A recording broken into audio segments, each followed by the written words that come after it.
আমাদের এই অনুষ্ঠান দেখে শুনে আপনাদের ঈমান অনেকটা বেড়ে গেছে। আর আমাদের এই ইসলামিক অনুষ্ঠানে যারা অংশগ্রহণ করেন, আমরা যেহেতু মহান কোরআন থেকে তেলাওয়াত করে থাকি, আল্লাহ এবং আল্লাহ রসুলের শানে হামনাদ ইসলামী সঙ্গীত পরিবেশন করে থাকি। এ সমস্ত হামনাদ ইসলামী সঙ্গীত শুনে বাস্তবেই ঈমান তরতাজা হয়। আল্লাহ কালামের তেলাওয়াত শুনলে ঈমান বাড়তে থাকে।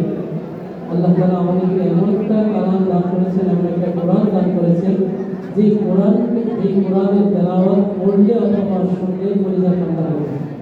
শুধু আমরা মুসলমান নয়, বেঈমান কাফেররা পর্যন্ত আপনার আমার নবী যখন তেলাওয়াত করতো, আপনার আমার নবী যখন কোরআন তেলাওয়াত করতেন, তখন বেঈমান কাফেররা পর্যন্ত এই তেলাওয়াত শুনে চোখের পানি ছেড়ে কালেমা পড়ে মুসলমান হয়ে যেত। আপনার আমার নবী যখন তেলাওয়াত করতেন, বিসমিল্লাহির রহমানির রহিম, কুল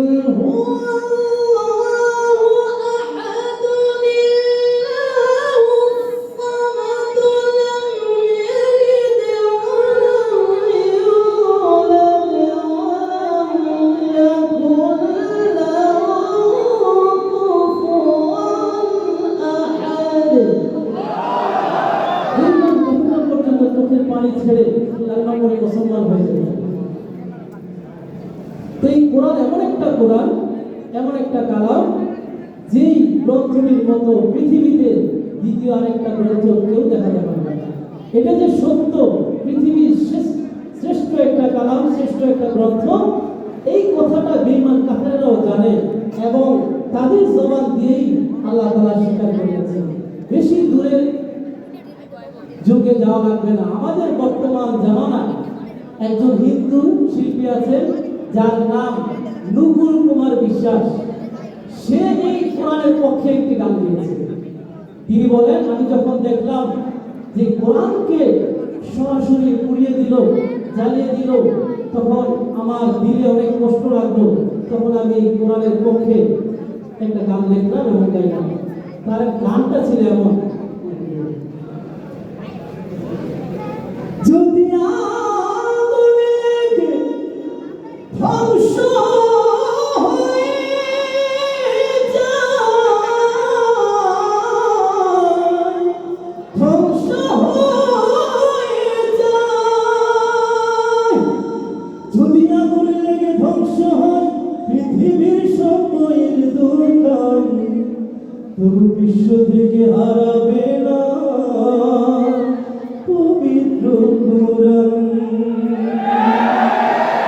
করবে কেমন করে কোরআন ধ্বংস মনের উদ্দেশ, করবে কেমন করে কোরআন ধ্বংস মনের উদ্দেশ, আছে বিশ্ব গণিত কোরআনে হাফেজ, যারা আবার ছাপায় আসমানি গ্রন্থ, ছাপায় আসমানি গ্রন্থ, বাঁচাবে ইসলামের মান, তবু বিশ্ব থেকে হারাবে না পবিত্র কোরআন, বিশ্ব থেকে হারাবে না পবিত্র কোরআন। এক হিন্দু শিল্পী এই কথা বলেছে। পৃথিবীর সমস্ত বইয়ের দোকান পুড়ে ছারখার হয়ে গেলেও এই কোরআন পৃথিবী থেকে মুছে যাবে। প্রিয় উপস্থিতি, আমাদের এই অনুষ্ঠানগুলা কোরআনের তেলাওয়াত, আল্লাহর শানে হাম, নবীজির শানে নাত রাসূল এবং বিভিন্ন ইসলামী সঙ্গীত দিয়ে সাজানো। এই ইসলামী সঙ্গীত অনুষ্ঠান দেখলে শুনলে আমাদের ঈমানের নূর বাড়ে, ঈমান তাজা হয়। যে সমস্ত অপসংস্কৃতি আছে, ওই সমস্ত অপসংস্কৃতি গুলা দ্বারা বেহায়াপনা বাড়ে। একটা গল্প আপনাদেরকে শোনাবো বিভিন্ন সুরে। এই গল্পটা শুনলে আমরা একটু আনন্দ পাবো এবং এর থেকে একটা শিক্ষাও গ্রহণ করতে পারবো। অপসংস্কৃতির বিষয়ে আমাদের খান সাহেব ছোট্ট একটা ধারণা দিয়ে গেছেন। আমাদের খান সাহেব আছে, আপনাদেরকে সালাদমূলক আরো বিভিন্ন কিছু উপহার দিবেন, আকর্ষণীয় বিভিন্ন কিছু কৌতুক, ইসলামিক কৌতুক আপনাদেরকে উপহার দেবেন ইনশাআল্লাহ। তো আমিও ছোট্ট একটা গল্প বলতে চাই। সেটা হলো, এক লোক একটা গান বানিয়ে